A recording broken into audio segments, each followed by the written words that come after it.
Nous allons lire la parole. Luc chapitre 18.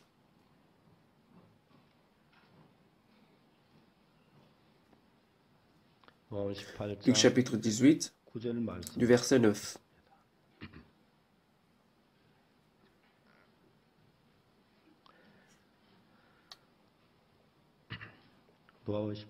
Luc chapitre 18, verset 9. Je vais lire.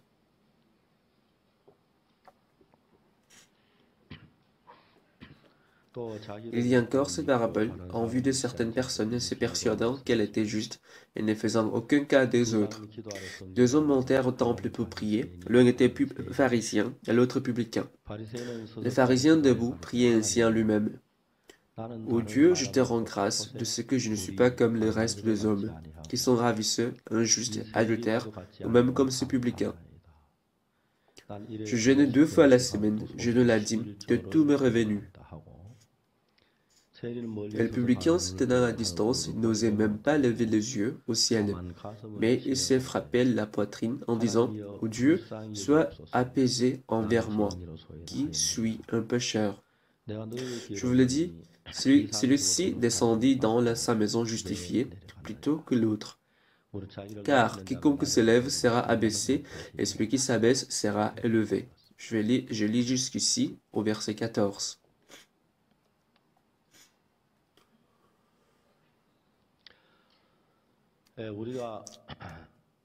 Oui, nous menons la vie spirituelle dans ce monde. Un jour, nous allons quitter ce monde pour se tenir devant le Seigneur.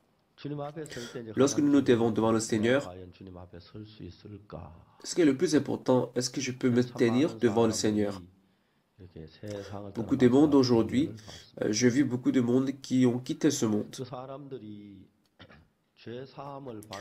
Parmi eux, il y avait certaines personnes qui ont reçu la rémission de péchés et qui ont parti ce monde avec la joie.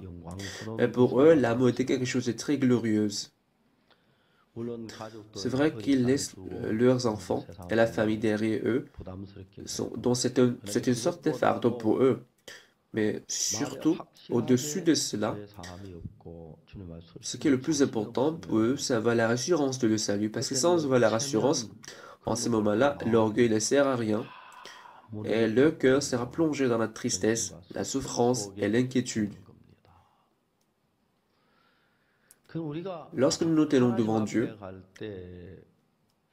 quel genre de cœur devons-nous avoir et quel genre d'attitude du cœur devons-nous avoir? À cause de ces problèmes, beaucoup de gens aujourd'hui, ils fréquentent l'église. Et chacun s'inquiète de son côté.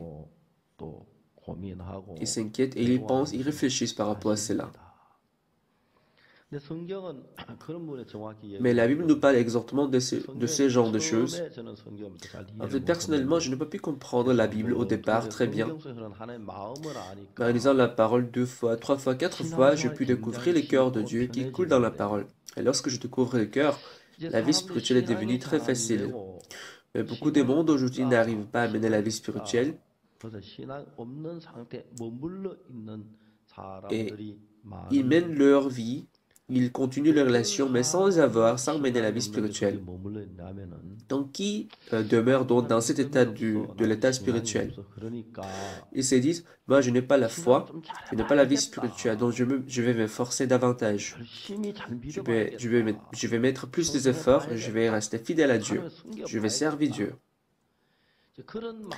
Et en ce cœur, il détermine le cœur et il prend la résolution.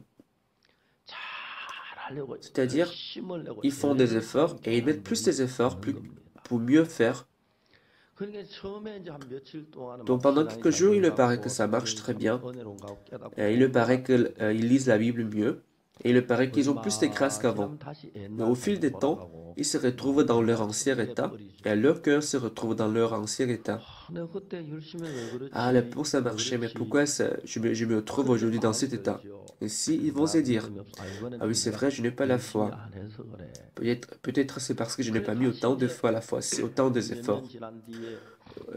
Au bout de quelques années, ils vont se dire, comme j'ai trop péché et j'ai vécu de façon trop mondaine, Donc, je vais essayer de vivre par la foi. Et ainsi, il reprend la résolution et ils mettent tous leurs efforts pour mener la vie spirituelle. Et ça marche pendant quelques temps. Et au fil des temps, ils se retrouvent dans leur ancien état. Et lorsqu'il expérimente cela 2 fois, 3 fois, 4 fois, 5 fois, lorsqu'il essaie cela 5 fois, il se rend compte que pour moi, même si je sais, ça ne marche pas. À partir de ce moment précis, en se disant, moi j'essaie, mais ça ne marche pas. Comme ça, il se donne au désir charnel et il se jette dans le désir charnel et dans le péché. Parmi les gens qui viennent à l'église pour mener la vie spirituelle, personne ne voudra mener la vie spirituelle de façon mauvaise. En fait, tout le monde veut bien mener la vie spirituelle. Comme ils fréquentent l'église, ils veulent recevoir des complémentaires, ils veulent devenir aussi l'ancien et le diacre, et ils veulent mettre plus d'efforts, ils veulent donner ils veulent donner plus d'offrandes. Mais il essaie de faire cela 2 fois, 3 fois, 4 fois, et 5 fois, et il se rend compte que ça ne marche pas. À partir du moment où il découvre cela, ils se disent, comme ça ne marche pas, ils abandonnent. C'est-à-dire, dans la vie spirituelle, ce n'est pas la parole qui est au centre de leur cœur, mais c'est plutôt eux-mêmes qui est le sujet de la vie spirituelle. Ah, comme je n'ai pas la foi, même si je ne donne pas la dîme, il n'y a pas de problème. Le fait que je donne un peu d'offrande, c'est suffisant. Le fait que je vienne à l'église le dimanche, c'est suffisant pour moi. Ainsi, ils déterminent le niveau spirituel. Ainsi, ils sont satisfaits d'avoir fait quelque chose qui sont bons et assez à leurs yeux. Donc, en fréquentant l'église, il y a beaucoup de monde qui vivent exactement comme ses amis qui sont dans le monde, en buvant de l'alcool, en fumant, en sortant avec les amis du monde. Il y a beaucoup de monde qui vivent comme ça, mais sans rien sentir. Mais en vivant comme ça, ils doivent normalement se dire, ah, je ne dois pas faire cela, je dois arrêter ce genre de vie, et puis essayer encore de changer de vie, mais ça ne marche pas. Ainsi, à l'église, ils mènent une vie superficielle, ils mènent une vie égocentrique, ainsi ils fixent le propre standard de la vie spirituelle pour mener la vie spirituelle. Donc aux yeux des autres, ils vont trouver qu'ils sont très pitoyables, mais ils vont se justifier, ils vont se rationaliser en disant, ça ne marche pas comme pour moi. C'est pour cela que pour nous enseigner la vie spirituelle exacte, la Bible nous parle de beaucoup de paroles. Comme la parole que nous venons de lire ce matin. Cette parole nous explique par rapport au monde qui se croit juste et qui méprise les autres. Donc c'est une parabole que la parole nous donne. Il y a des gens qui se croient justes et qui méprisent les autres. C'est-à-dire, selon ma pensée charnelle, si je veux regarder la télé, je regarde la télé. Si je veux boire, je bois avec les autres. Comme ça, les gens vivent à leur guise, sans penser. Mais par ailleurs, il y a des gens qui déterminent leur cœur et qui cherchent à améliorer leur vie. À moi, il faut au moins que j'arrête de boire. Il faut au moins que j'arrête de fumer. Il faut que je mène une vie droite. Comme ça, chacun fixe son standard du bien. Comme ça, ils se comparent avec les autres, et puis ils vont se dire, moi, je suis mieux que les autres. Lorsque ces gens de personnes fréquentent l'église, parce qu'ils trouvent certaines personnes dans l'église qui boivent et qui fument, et lorsqu'ils voient les autres qui tombent dans la chair, ils vont les juger en disant, celui-ci, il n'est pas une fidèle de l'église. Moi, je ne suis pas comme lui. Moi, j'ai au moins arrêté de fumer, j'ai au moins arrêté de boire. En fait, c'est quelque chose qu'on doit tous faire, comme ça. Et en ces genres de standards, ils vont condamner les autres, mépriser les autres, et ils vont se dire, moi, au moins, j'ai une bonne vie spirituelle. Donc, vous venez à l'église, vous écoutez la parole le matin. En fait, ce n'est pas quelque chose de spécial. Le dimanche, c'est pasteur Orsupa qui donne le sermon, n'est-ce pas? Lorsque vous écoutez le sermon du pasteur Park, lorsque vous écoutez, vous allez vous dire, oui, en fait, c'est ce qu'il va nous partager aujourd'hui. Il y a des gens qui me dévancent même dans le sermon. Pourquoi? Parce qu'il n'a pas son don. La Bible progresse, c'est presque la même chose. Donc, les gens vont se dire, moi, je connais très bien la Bible aussi, je connais très bien aussi le sermon du pasteur Park, et je comprends très bien son sermon. Comme ça, lorsqu'ils se disent que j'ai la foi, même s'ils ne veulent pas le faire, lorsqu'ils voient les gens qui n'ont pas la foi, sans vouloir le faire, ils les jugent automatiquement. Celui-ci, il n'est même pas un fidèle. Moi, je ne suis pas comme lui. C'est vrai que je ne suis pas parfait. C'est vrai que je ne suis pas parfait, mais je suis mieux que lui. En tant que fidèle, il faut que la personne se comporte comme ça, au moins. Ainsi, il juge les autres. Bien sûr, ils ne vont pas ouvertement les juger en leur disant ils peuvent pas faire ça, ils peuvent pas faire cela.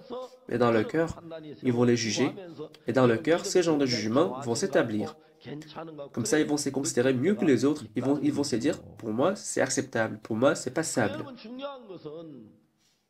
Mais ce qui est important, même si je mène une bonne vie à l'église,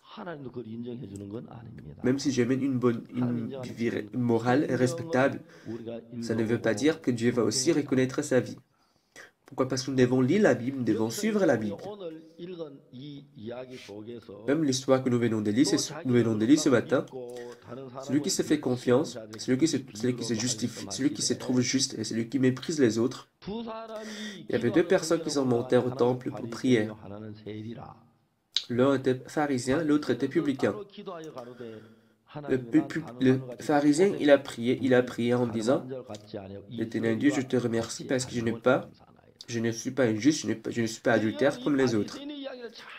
Et si vous écoutez attentivement ce que dit le pharisien, il a dit, je ne suis pas injuste, je ne suis pas adultère, je n'ai pas convoité. Mais c'est vrai, il n'a pas convoité, il n'a pas commis l'adultère, il n'a pas commis l'injustice. Mais pourquoi il ne dit pas qu'il n'a pas menti? Ça veut dire qu'il a menti. Voilà pourquoi il n'a pas dit cela. Comprenez-vous? Je n'ai pas haï quelqu'un. Pourquoi il ne dit pas cela? Pourquoi? Parce qu'il a haï quelqu'un. Mais c'est vrai, il a dit qu'il n'a pas fait, il n'a pas convoité, il n'a pas commis l'injustice, il dit qu'il n'a pas commis l'adultère. Nous aussi, nous menons la vie spirituelle tout ensemble. Mais il y a quelque chose de très intéressant ici.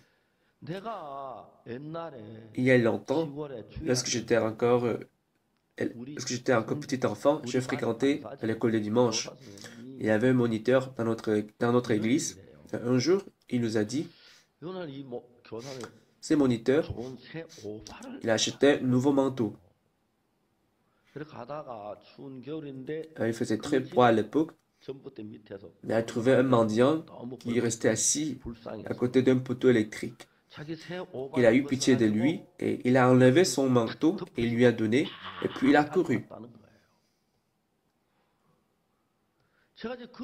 Lorsque j'ai écouté cette histoire m'a paru très bonne. Je voulais aussi acheter un manteau et donner cela je voulais aussi donner je voulais aussi donner le manteau aux autres et je voulais aussi courir comme lui. Lorsque j'ai appris cette histoire, j'ai vraiment respecté ces moniteurs. Je voulais faire la même chose. Moi-même, je n'avais pas l'argent d'acheter le manteau pour moi-même. Donc un jour, dans mon carnet où j'ai gardé mon argent, je n'avais pas beaucoup d'argent à l'époque, mais j'ai gardé un peu d'argent que j'ai gardé pour l'urgence. C'était un billet tout neuf. Je pense que cet argent que j'avais est équivalent à $1 pour aujourd'hui. Je ne me rappelle pas très bien, mais j'ai pris cet argent et je me suis rapproché d'un mendiant. Enfin, je peux juste lui donner simplement. Mais j'ai jeté ces billets de $1 et puis j'ai couru.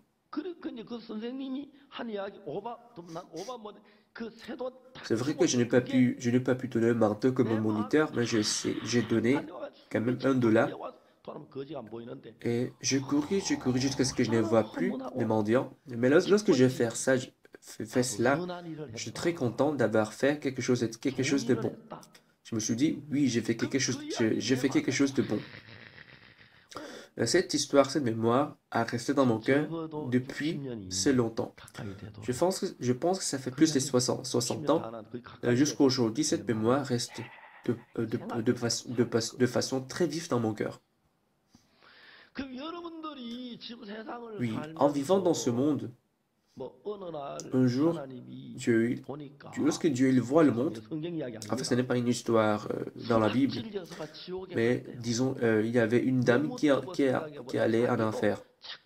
Comme il faisait très chaud, elle s'est mise à réfléchir et s'est rendue compte qu'elle avait aussi donné une racine de ciboule à un mendiant. Donc, elle appelait Dieu, mais Dieu l'a regardé et elle lui a dit, oui, j'ai aussi fait quelque chose de bon. Qu'est-ce que tu as fait? Et elle lui a dit, oui, j'ai donné une racine de ciboule à un mendiant. Comme ça, Dieu l'a envoyé un ange pour lui donner une racine de ciboule. Comme ça, elle a saisi à cette racine de ciboule et l'ange il s'est mis à s'envoler. Comme ça, il y avait les gens qui voulaient aussi sortir de l'enfer. Ils ont vu comment cette femme, elle a commencé à s'envoler avec l'ange. Donc, ils ont commencé à arrêter son pied et ses mains et ses bras. Comme ça, en voulant se sauver tout seul, cette femme, elle a commencé à donner les coups de pied aux gens qui voulaient s'accrocher à elle. À un moment donné, Satan a laissé la racine de ciboule. Comme ça, ils sont tous tombés à l'enfer. Oui, les bonnes choses que vous avez faites, oui, vous n'arrivez pas à oublier ce genre de choses, mais ça dure jusqu'à la fin de votre vie. Et vous vous dites, vous oubliez toutes les mauvaises choses que vous avez faites, mais vous vous rappelez de vos bonnes choses que vous avez faites. Comme votre mémoire d'avoir fait bonnes choses dure, et les mauvaises choses que vous avez faites, vous les oubliez souvent.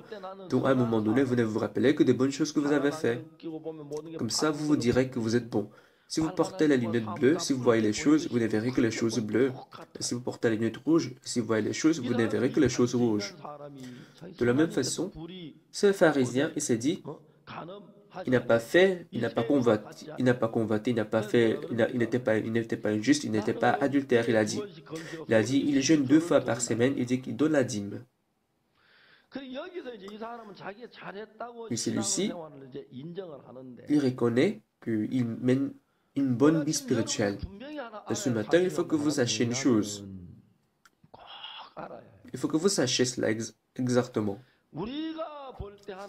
À nos yeux, il y a des choses que nous avons bien fait. Pourtant, aux yeux de Dieu, notre image est très différente. Si vous voyez Genèse chapitre 6, verset 5, la Bible dit, Dieu a vu la méchanceté du monde, et que toutes les pensées de leur porte se portaient chaque jour uniquement vers le mal.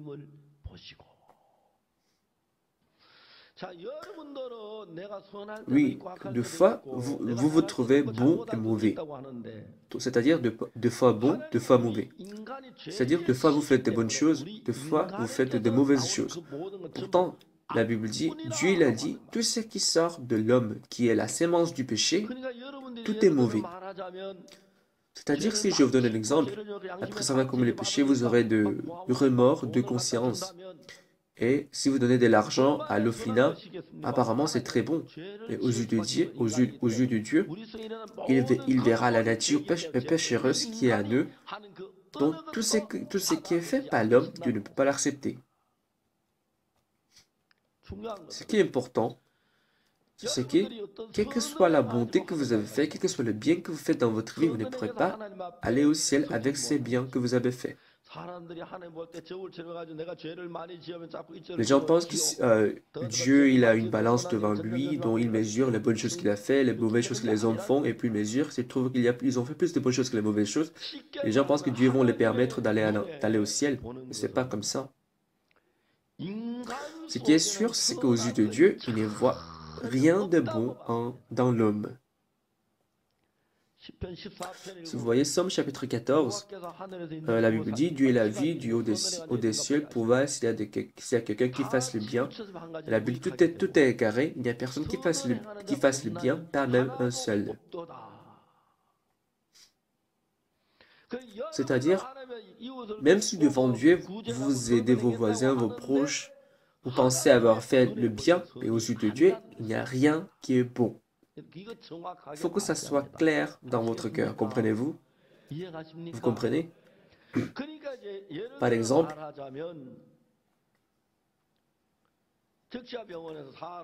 la Croix-Rouge, ils collectent le don de sang pour la transfusion de sang. Comme ça, ils prennent de dons de sang, souvent à l'école, à l'université. Mais dans ces sangs qu'ils ont collectés, disons, il y a de virus d'hépatite. S'il y a d'autres virus, n'est-ce pas, ce sang est pollué. N'est-ce pas, ce sang est pollué? Oui, ce sang est pollué. Est-ce qu'on peut transfuser ce sang à quelqu'un? Non, on ne peut jamais transfuser ces genres de sang. Historiquement, dans notre pays, il y a un premier ministre, il y a longtemps, et celui-ci, avant sa mort, il était opéré. Et pour l'opération, il devait prendre la transfusion du sang, mais dans le sang qu'il avait reçu, il y avait de virus d'hépatite. Comme ça, il est mort. En fait, ce que j'ai appris par un médecin qui travaille à l'hôpital de la Croix-Rouge. Comme ça, si dans le sang, il y a de virus d'hépatite, ça veut dire que ce sang est pollué, ce n'est plus le sang pur. De la même façon, si votre cœur est pollué par le péché, quelle que soit la bonté que vous faites dans votre vie, déjà, comme ce cœur est déjà pollué par le péché aux yeux de Dieu, il ne pourra pas voir cette bonté, mais il verra plutôt la méchanceté et le pécheur. Comme la Bible dit en Genèse chapitre 6, verset 5, que Dieu a vu la méchanceté du monde et que toutes les pensées de le cœur se portaient chaque jour uniquement vers le mal. C'est-à-dire, ce n'est pas une partie de cœur qui est bon et l'autre partie qui est mauvais. C'est-à-dire, le cœur de l'homme n'est pas bon ou mauvais. Nous avons l'impression que des fois notre cœur est bon, des fois notre cœur est mauvais. Et Dieu nous a dit que notre cœur, nos pensées se portent chaque jour uniquement vers le mal. C'est-à-dire, notre vue et la vue de Dieu sont totalement différentes. En Romains chapitre 7, l'apôtre Paul, il a donné son témoignage en disant, « Ce qui est bon, je le sais, n'habite pas en moi. » Mais même si les hommes font des bonnes choses à leurs yeux, même s'ils restent fidèles à Dieu, même s'ils font quelque chose pour le Seigneur, même s'ils prient beaucoup, ils ne pourront pas aller au ciel pour cela. Voilà pourquoi il nous faut Jésus-Christ. Aller au ciel, aller en enfer, ça ne dépend pas du péché que nous avons commis. En fait, vous n'irez pas en enfer parce que vous avez commis beaucoup de péchés. Vous n'irez pas au ciel parce que vous n'avez pas commis autant de péchés.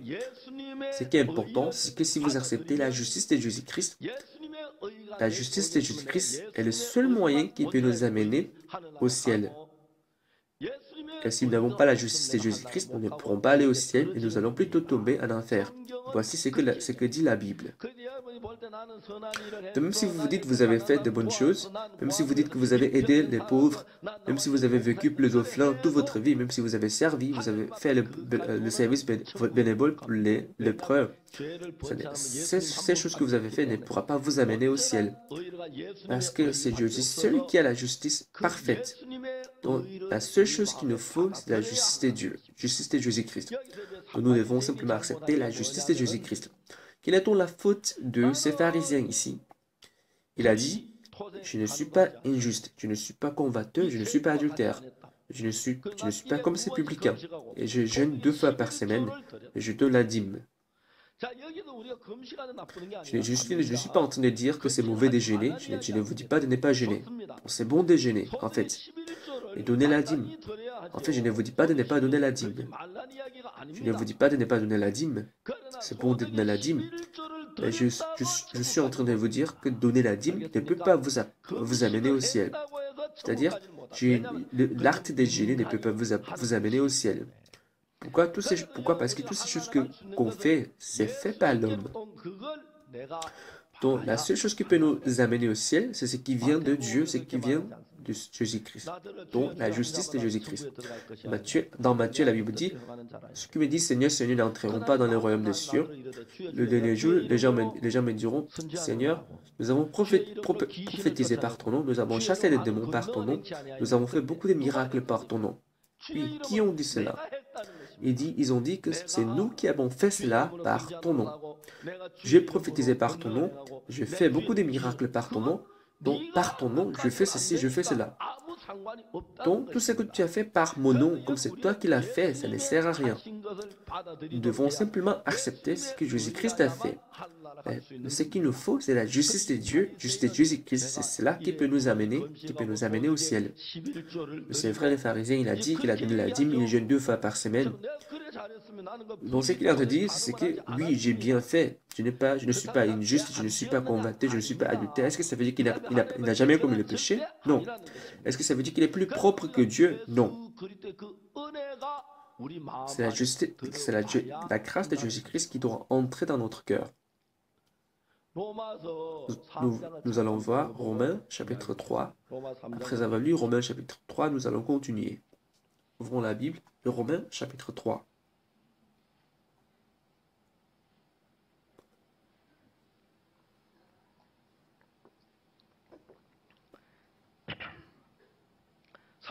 Romains chapitre 3, verset 19. Or, nous savons que tout ce que dit la loi, elle est dit à ceux qui sont sous la loi, afin que toute bouche soit fermée et que tout le monde soit reconnu coupable devant Dieu. Il y a des gens qui sont au-dessus de la loi, il y a des gens qui sont au-dessous de la loi. Mais si on viole la loi, même une fois, ça veut dire la personne est sous le péché, ça veut dire la personne est sous la loi. Mais s'il n'y a personne qui a violé la loi, comme il n'y a personne qui n'a pas violé la loi, ça veut dire que nous sommes tous sous la loi. C'est-à-dire, pour tous ceux qui sont sous la loi, c'est décider que la personne soit jugée. Si vous voyez verset 20, la Bible dit, « Car nul ne sera justifié devant lui par les œuvres de la loi, puisque ce n'est pas la loi que vient la connaissance du péché. » Même si nous essayons d'observer la loi, même si nous sommes le meilleur parmi ceux qui ont observé la loi, mais vous savez, il n'y a personne qui peut être justifié devant lui par les œuvres de la loi. La Bible dit personne.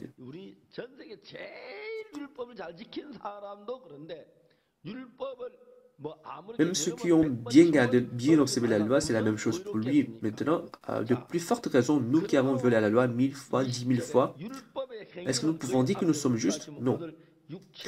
Verset 20, la Bible dit, car nul ne sera justifié devant lui par les œuvres de la loi, puisque ce n'est pas la loi que vient la connaissance du péché. Il n'y a personne qui peut être justifié par les œuvres. Est-ce qu'il y a quelqu'un qui peut être justifié par les œuvres de la loi? Non. Il y a combien de personnes dans notre église? Est-ce qu'il y a quelqu'un qui peut observer la loi parmi les membres de notre église? Non.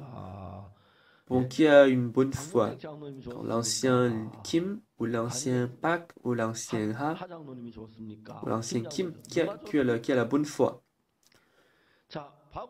Puis, celui qui est en train de vous prêcher présentement, c'est pasteur Ursupak. C'est lui le pasteur. Celui-ci, est-ce que celui-ci, il est qualifié d'aller au ciel par rapport aux œuvres de la loi? Donc, par rapport aux œuvres de la loi, il n'est pas qualifié d'aller au ciel. Comme la Bible dit, il n'y a personne qui peut être justifié par les œuvres de la loi.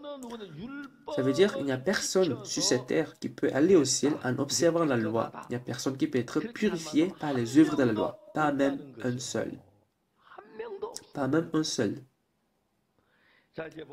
Nous allons maintenant voir verset 21. Romains 3, verset 21. Mais maintenant, sans la loi est manifestée la justice de Dieu, à laquelle rendent témoignage la loi et les prophètes. Au lieu d'être saint et juste en observant la loi, la Bible dit, mais maintenant, sans la loi est manifestée la justice de Dieu. Et c'est quoi? La justice de Dieu. C'est-à-dire, lorsque Jésus-Christ est crucifié sur la croix, Dieu nous a donné la justice de Jésus-Christ. Donc, lorsque Jésus-Christ est mort sur la croix, Jésus-Christ, il a tout lavé les péchés que nous avons commis. Et Jésus-Christ lui-même qui n'a jamais péché, il nous a donné cette justice. Comprenez-vous? Donc nous, qu'est-ce qui se passe? Nous avons reçu la justice de Jésus-Christ et Jésus-Christ, il a pris notre péché. C'est-à-dire, nous avons échangé. Et c'est tout échangé. On a échangé, nous avons donné nos péchés, Jésus-Christ, il nous a donné sa justice. Et si Jésus-Christ, en prenant notre péché, il est puni pour le péché et pour l'injustice que nous avons commis. Et c'est grâce à la justice que Jésus-Christ nous donne que nous pouvons aller au ciel. Une fois, je pris l'avion pour la Corée à Paris, en France. En France, j'ai pris l'avion, un vol de l'Air France. J'ai pris la classe économie. Donc, j'attendais l'atterrissement. Et du coup, une hôtesse s'approchait de moi et elle m'a demandé si c'était moi par Goursou. Et elle m'a dit, allons à la première classe. En fait, ça m'arrive des fois.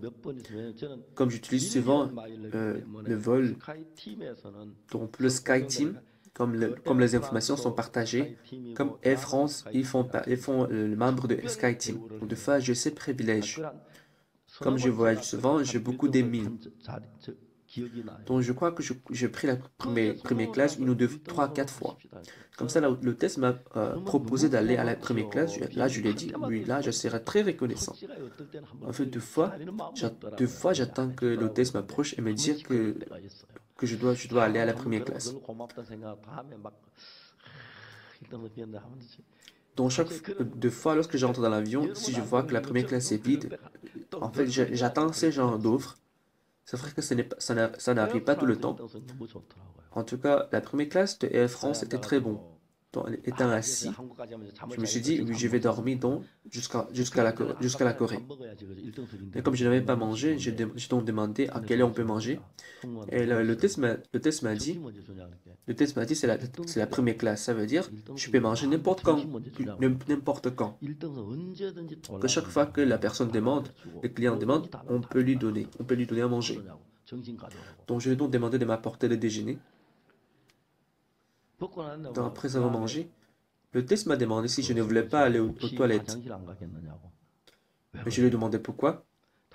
Et elle m'a dit, pendant que j'utilise les toilettes, elle voulait préparer le lit pour moi. Donc je lui ai dit, d'accord, il n'y a pas de problème. Et puis je suis parti aux toilettes. Lorsque je suis rentré, je vis que le lit était déjà préparé pour moi. Donc, pour vous aussi, je voudrais que vous essayiez la première classe de Air France un jour. En fait, je n'ai rien payé pour cela. Je n'ai acheté que le billet de la 3e classe, la classe économie. Donc, en fait, la classe économie, l'espace est très petit. Donc, je dois m'asseoir comme ça. Mais c'est la grâce, n'est-ce pas? C'est-à-dire, si j'ai payé pour la première classe, ça veut dire c'est la contrepartie, c'est le salaire. Et moi, j'ai acheté le billet de la classe économie, mais on m'a fait m'asseoir dans la première classe. Donc, c'est ça la grâce. En fait, je ne dois pas prendre la première classe souvent parce que là, je serai habitué. De temps en temps, j'ai l'impression que c'est Dieu qui contrôle tout. Des fois, je sens très fatigué. Un jour, je venais du Brésil. J'ai pris le vol de Sao Paulo. Donc, je pris le vol de l'Air Korean Air. Et ils m'ont donné la classe, la première classe. C'était un vol de 26 heures. J'étais très reconnaissant à l'époque-là parce que je pouvais bien me reposer dans la première classe. Donc c'est ça la grâce. En fait, si je paye pour la première classe, je ne serais pas du tout reconnaissant. Je serais plutôt exigeant en demandant des choses aux hôtesses. N'est-ce pas? Mais ils m'ont donné cela comme la grâce, parce que je n'ai pas payé pour la première classe, mais ils m'ont fait asseoir dans la première classe. Donc c'est une grâce qu'on m'a accordée. Donc si je fais quelque chose de bon pour mériter le ciel, ça veut dire que ce n'est plus la grâce.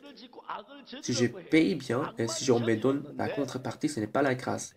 En fait, tout ce qu'on a fait, c'est le péché et le mal. Mais peu importe cela, si on nous donne une place de juste, ça veut dire que c'est la grâce. Donc, que peut-on recevoir ces genres de grâce? Il y a deux genres de personnes. Il y a pharisien et il y a publicain.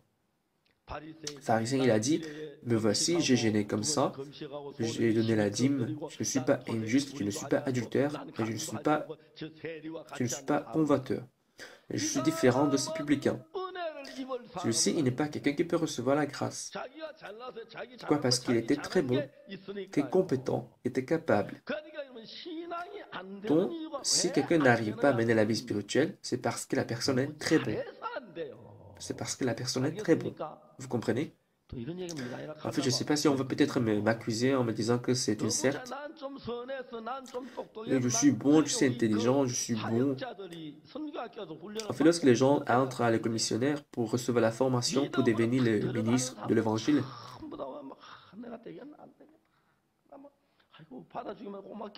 et lorsqu'ils entrent, ils se disent, oui, je n'ai pas la foi, si Marcel, je serais très reconnaissant. Ceux qui n'ont pas leur propre justice, ils vont compter sur Dieu uniquement. Mais parmi eux, il y a aussi certaines personnes qui se disent, oui, moi j'ai une bonne note, moi je comprends très bien la Bible, moi j'évangélise très bien. Pour celui-ci, Dieu ne peut pas travailler. Mais tous ceux qui ont quitté l'Église, quittent l'Église parce qu'ils sont bien et capables. Comme ils se croient bons et capables, ils critiquent l'Église et ils critiquent les autres. Ici, le publicain, il a dit, je suis pécheur, aie pitié de moi. N'est-ce pas? Par contre, pharisien, est-ce qu'il ne pêche pas du tout? Non. Est-ce qu'il pêche ou il ne pêche pas? Non, il ne parle pas d'autres, il ne parle pas des autres choses, mais il se dit, il a donné la dîme, il a jeûné 2 fois par semaine, il dit qu'il n'est pas, il dit, il n'est pas injuste, il n'est pas adultère, il n'est pas convoiteur, il dit, il n'est pas comme ces publicains. Mais ce qui est sûr, c'est que ces pharisiens, il est pécheur, le publicain, il est aussi pécheur. Lorsque vous passez à l'examen pour entrer à l'université, disons, le minimum qu'on doit avoir, disons, c'est 81 points. Mais celui qui reçoit, celui qui n'a reçu que 25 points, comme il voit que c'est impossible pour lui, il ne va rien attendre. Mais pour ceux qui ont eu 80,5 points, ils vont se plaindre. Ils vont se plaindre et ils vont murmurer. Pour ceux qui ont eu 20 points, 10 points, ils ne vont même pas attendre quelque chose, ils ne seront même pas trop déçus. Il y a des gens qui ont eu 80,1 points, il y a des gens qui échouent à cause de 0,1 point. Pour eux, ils vont sentir plus de douleur, plus de l'angoisse. C'est la même chose pour la vie spirituelle. Il y a des gens qui sont très sûrs de le péché, c'est-à-dire il y a des gens qui sont conscients de le péché, le vol, le meurtre et l'adultère qu'ils ont commis. Il y a un pasteur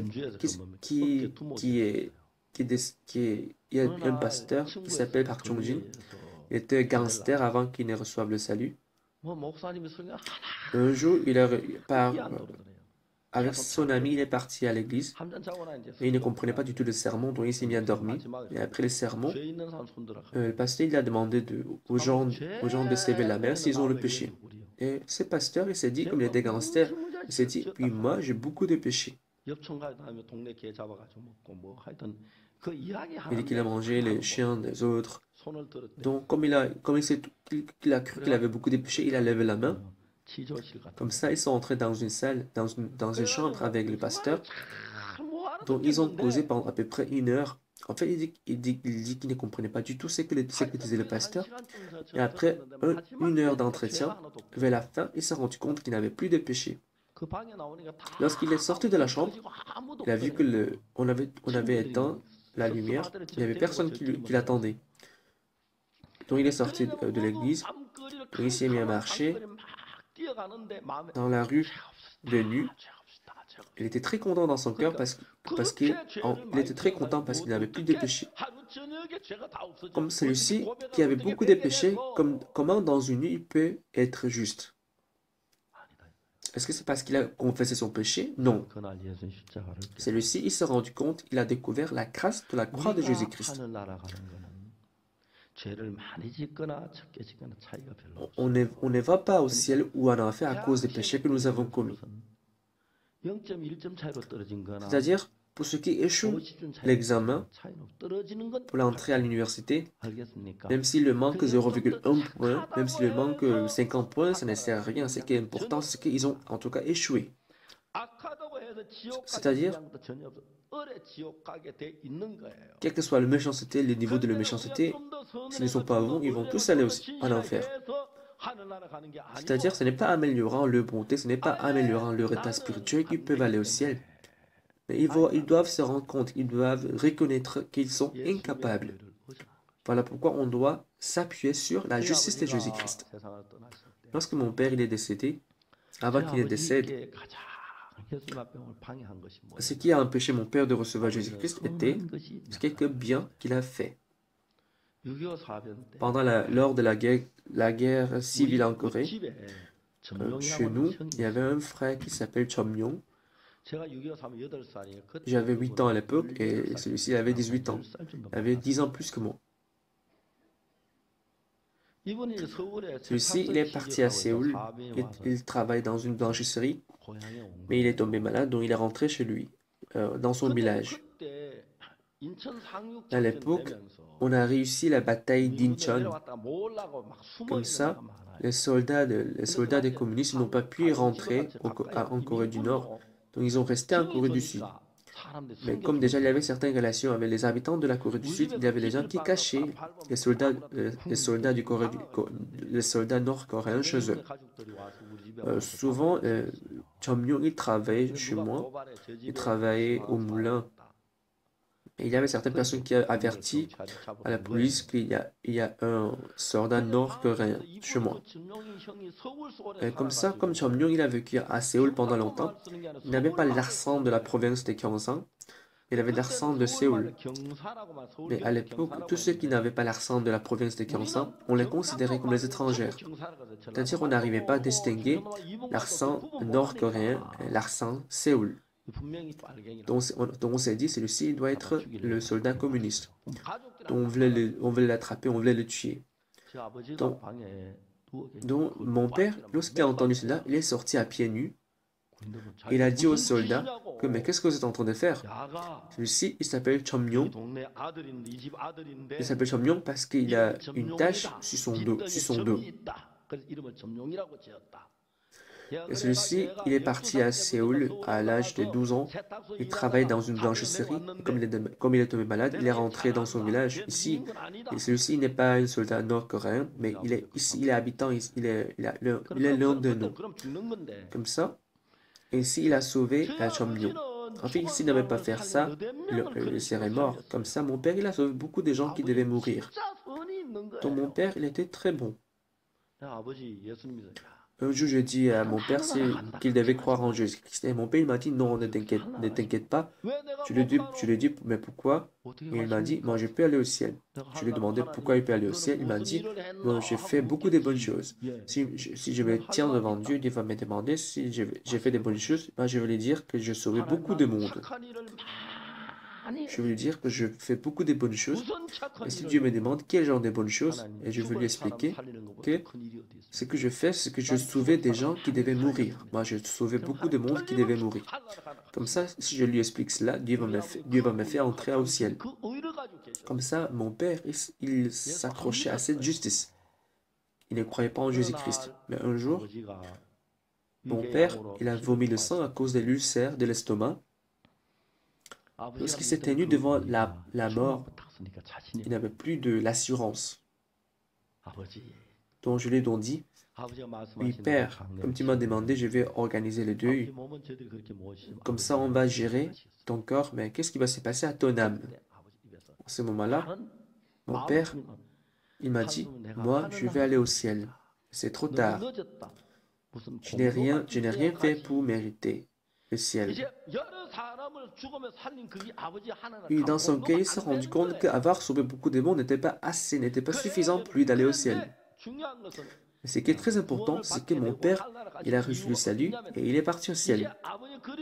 Quelle est la raison? Après 3 jours, il est mort, il est décédé. Pendant 3 jours qu'il est resté couché, qu'est-ce qu'il peut faire? Il ne peut rien faire de bon pour mériter d'aller au ciel. Mais ce qui est sûr, c'est ce que Jésus-Christ était mort sur la croix pour lui. Jésus-Christ n'avait pas le péché, mais pourquoi il est mort? Il est mort pour nos péchés. Comprenez-vous? Et aussi lorsqu'il est mort, il nous a laissé sa justice parfaite. Il nous a donné sa justice parfaite. Et si nous avons changé, nous avons donné notre péché, et Jésus-Christ nous a donné sa justice. Grâce à cela, Jésus-Christ qui n'a pas de péché, il a pris notre péché, du coup il est devenu pécheur. Et nous n'avions pas de la justice, mais en prenant la justice de Jésus-Christ, nous sommes devenus justes. Amen. Donc si nous allons au ciel, ce n'est pas parce que nous avons fait quelque chose de bon, mais c'est simplement parce que c'est par la grâce que nous avons obtenu la justice de Jésus-Christ. C'est-à-dire, ce n'est pas parce que je fais quelque mal que je serai coupé de cette justice. Lorsque je fais du mal, c'est ma justice qui sera brisée et la justice de Jésus-Christ, ça reste. Donc, peu importe mon image, peu importe mon état, je peux aller au ciel grâce à la justice de Jésus-Christ qu'il a laissée. Si nous ne connaissons pas exactement, nous serons confondus et nous allons nous dire, oui, je dois faire de bonnes choses pour aller au ciel. Donc, en dehors d'aller au ciel, la vie spirituelle, c'est comme ça. Nous allons lire davantage verset 21.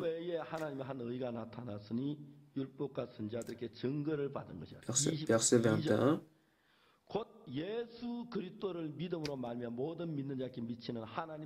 Et 22. Justice de Dieu par la foi en Jésus-Christ pour ceux qui croient, il n'y a point de distinction. C'est-à-dire, pour ceux qui croient, il n'y a pas de distinction.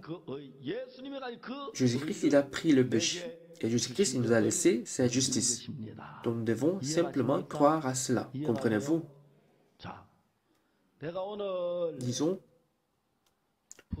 Disons, je dois aller à Busan aujourd'hui. Disons, ma voiture est tombée en panne. Il y a un pasteur Yongju Park.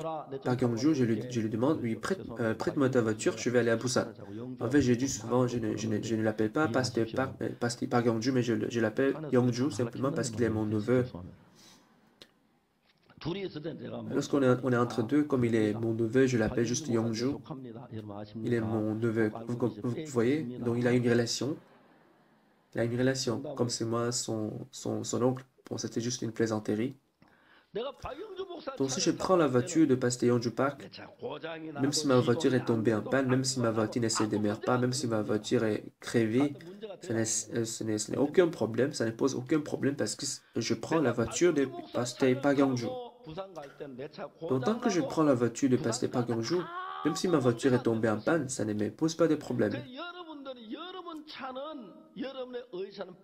De la même façon, votre voiture aujourd'hui, votre justice est crevée et en panne, le moteur ne travaille plus, la voiture manque un pneu. Mais si vous prenez la voiture de Jésus-Christ, l'état de votre voiture ne gêne plus. Vous comprenez? Hier, le petit matin, je suis parti au centre de retraite à Taedok pour la cérémonie de remise de diplôme. Après aussi pour assister à la cérémonie de remise de diplôme du lycée international de Taedok. J'étais un peu occupé parce que même le soir, je devais partir à Incheon. Donc je commençais à 5h30. Donc je demandais à pasteur Kim Jin-won d'y aller ensemble avec moi. Donc on a pris la même voiture. Donc on est parti ensemble. Donc c'est lui qui a pris sa voiture. Donc même si ma voiture est tombée en panne, même si ma voiture ne fonctionne pas, tant que je prends la voiture de Jésus-Christ, comme la voiture de Jésus-Christ est parfaite, et en forme, l'état de ma voiture ne gêne pas. C'est-à-dire, même si je ne suis pas parfait, même si je commets le péché, même si je n'ai pas fait des bons, ça ne m'empêche pas d'aller au ciel, parce que ce qui est sûr, c'est que c'est le sang de Jésus-Christ qui m'a lavé. Comme mon salut est basé sur le sang de Jésus-Christ, ma vie spirituelle n'est pas stable, ma vie spirituelle n'est pas agitée, mais c'est stable.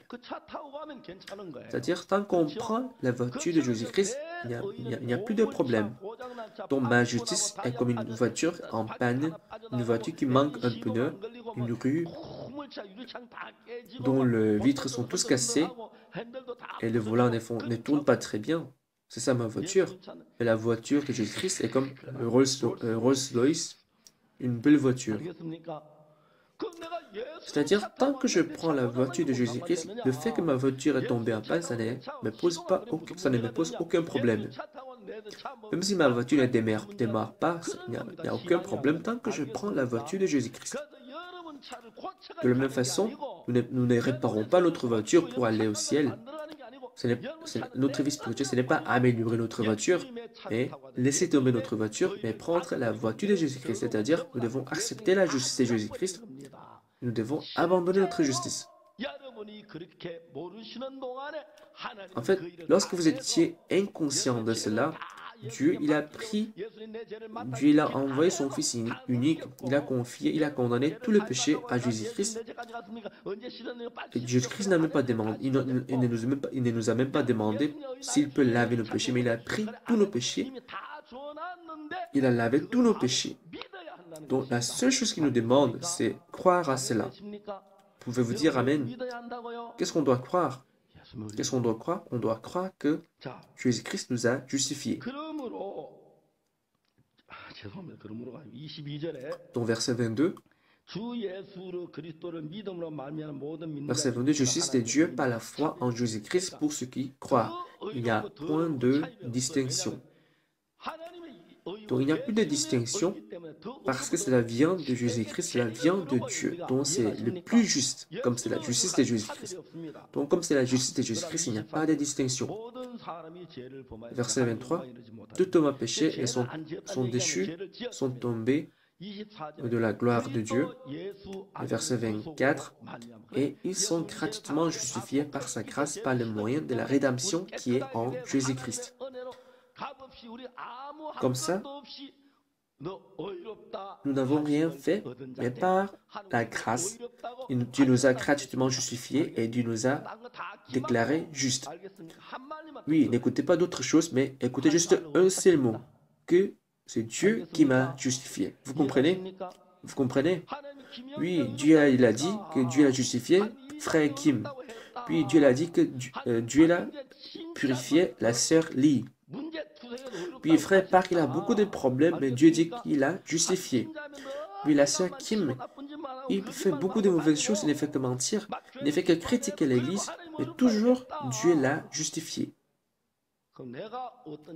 Donc ne voyez plus ce que vous voyez, il faut que vous acceptiez ce que Dieu vous a fait, ce que Dieu il a fait. Et qu'est-ce qu'il a fait? Il nous a justifiés. Donc le publicain a dit, mon Père, je suis l'éternel Dieu, je suis pécheur. Je n'ai que pécheur, donc j'accepte ta justice. Mais par contre, le pharisien, comme il est bon, il présente sa justice et il n'accepte pas la justice de Jésus-Christ. Par contre, Dieu la refuse. Oui, ce que Dieu nous demande, ce n'est pas la justice. Ce n'est pas avec notre justice que nous pouvons partir au ciel, mais il nous faut la justice de Jésus-Christ. Oui, quel que soit l'état de la personne, même soit le frère est bon, mauvais, laid, beau, intelligent ou insensé, riche, pauvre, quel que soit son état, Dieu il a pris le péché de tout le monde. Jésus-Christ, celui qui n'a pas péché pendant 33 ans, Dieu il a confié tous ses péchés sur le dos de Jésus-Christ et en contrepartie, Dieu nous a donné la justice de Jésus-Christ. Grâce à cela, nous qui étions pécheurs, nous sommes rendus aussi justes que Jésus-Christ. Donc nous devons croire à cela. Donc notre justice ne dépend pas de moi, parce que notre justice vient de la grâce de Jésus-Christ. Donc c'est la grâce de Jésus-Christ qui nous a rendus justes. Donc, nous devons simplement croire à cela. Lorsque vous y croyez, vous pourrez vous présenter hardiment devant Dieu. Prions.